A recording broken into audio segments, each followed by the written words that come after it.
तुमने ही बहुत अधिक अभ्यास कर रखा है बेचैन रहने का। इस बेचैनी को हमेशा याद करते हो और इसके बिना रह नहीं पाते हो। मन सभी प्रवृत्तियों का पुनर्गामी है। कोई भी वृत्ति उठती है, सहपार तुम खड़े हो जाते हो। सुंदर कार निकली, क्या हुआ? तुम्हारे मन में एक छाप पड़ी। एक काली कार निकली, एक प्रतिबिंब गूंजा, कार के निकलने की वासना पैदा हो गई। अगर तुम देखते रहो, तुम्हारा देखना ऐसा ही तटस्थ है तो जैसे कमरे की आँख होती है,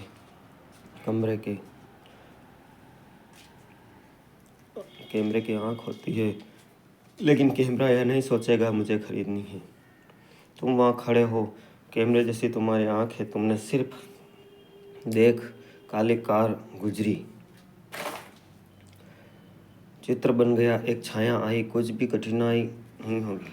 लेकिन जब ये काली छाया कार तुम्हारे भीतर निकल रही है, तब तुम्हारे मन में एक कामना है कि ऐसी कार मेरे पास हो। मन में एक विचार उठा। अगर आप एक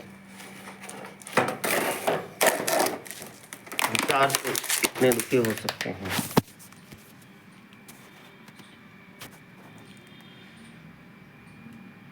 ये ऐसी कार मेरे पास जैसे पानी में किसी ने कंकड़ फेंका और लहर उठी, कार ले जा चुकी है।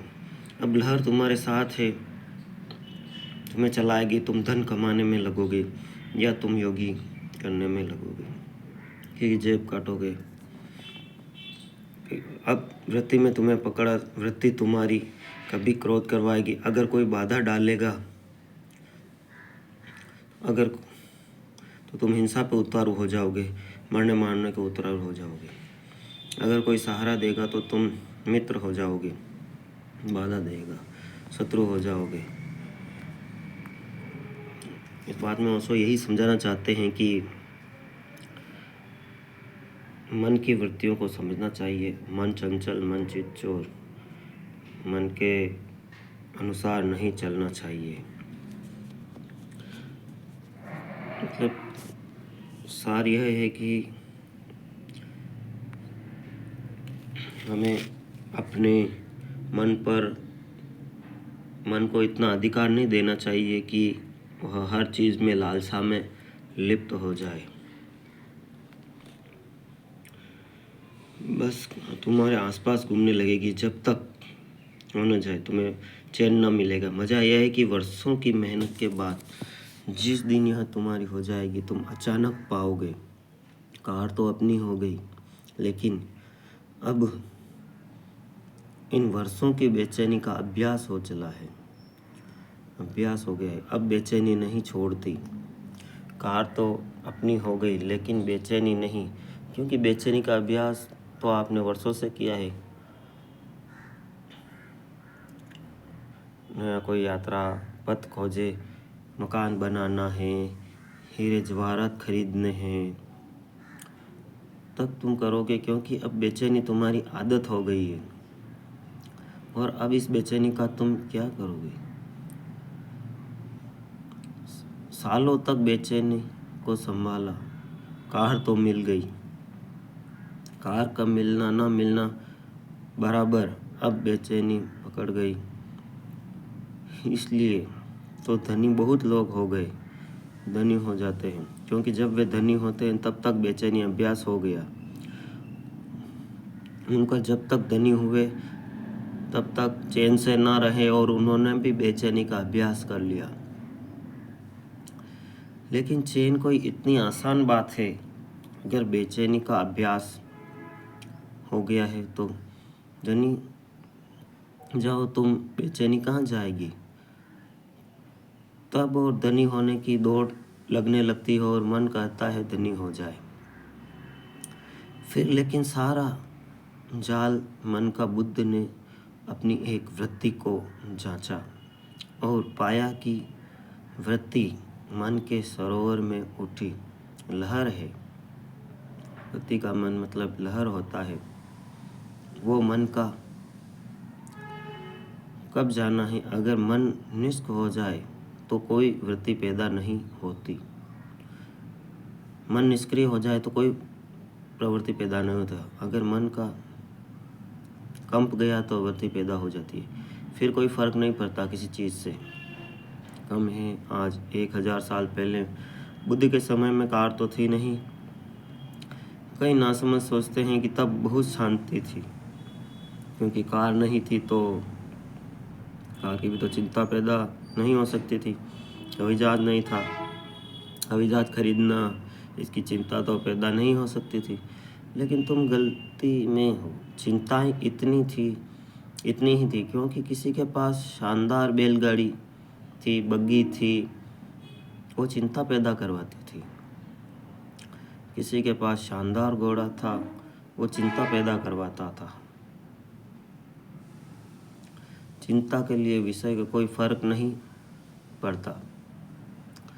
तुम लहर सरोवर में उठाने के लिए एक कंकड़ फेंको या कोहिनूर हीरा फेंको, इससे कोई फर्क नहीं पड़ता। कोहिनूर हीरा भी वृत्ति उठता है, साधारण कंकड़ भी उतनी ही वृत्ति उठाता है, उसमें लहर उठाता है। पानी फिक्र नहीं करता कि तुमने कोहिनूर फेंका या कंकड़ फेंका, लहर उतनी की उतनी उठेगी। मन में कुछ भी फेंका और उपद्रव शुरू हुआ। मन सभी प्रवृत्तियों का पुरोगामी है। मन उसका प्रधान है, ये मनों में है। यदि कोई दोष युक्त मन से बोलता है या कर्म करता है तो दुख उसका अनुसरण वैसे ही करता है जैसे गाड़ी का चक्का खींचने वाले बैलों के पैर का। बुद्ध ने एक सूत्र पाया, जीवन में दुख है। हम भी जीवन में दुखी हों। जब हमें दुख पैदा करता है तो हम पूछते हैं दुख पैदा कैसे हो गया। कौन दुख पैदा कर रहा है? पत्नी, पति, बेटा, बाप, मित्र, समाज। कौन मेरा दुख पैदा कर रहा है? आर्थिक व्यवस्था, सामाजिक व्यवस्था, सामाजिक ढांचा मेरा दुख पैदा कर रहा है। मार्क्स से पूछो तो वो कहते हैं कि दुख पैदा हो रहा है क्योंकि समाज का आर्थिक ढांचा गलत है, गरीबी अमीरी है, इसलिए दुख पैदा हो रहा है। फ्राइड से पूछो तो वो कहता है कि दुख इसलिए पैदा हो रहा है कि मनुष्य को अगर उसकी वृत्तियों के प्रति पूरा खुला छोड़ दिया जाए तो वह जंगली जानवर जैसा हो जाता है। दुख पैदा उससे सभ्यता नष्ट हो जाएगी, और अगर उसे संभालना, बुझाया जाए, तैयार किया जाए, परिकृष्ट किया जाए तो दमन हो जाता है। दमन होने से दुख पैदा होता है। इसलिए दुख कभी भी ना मिटेगा।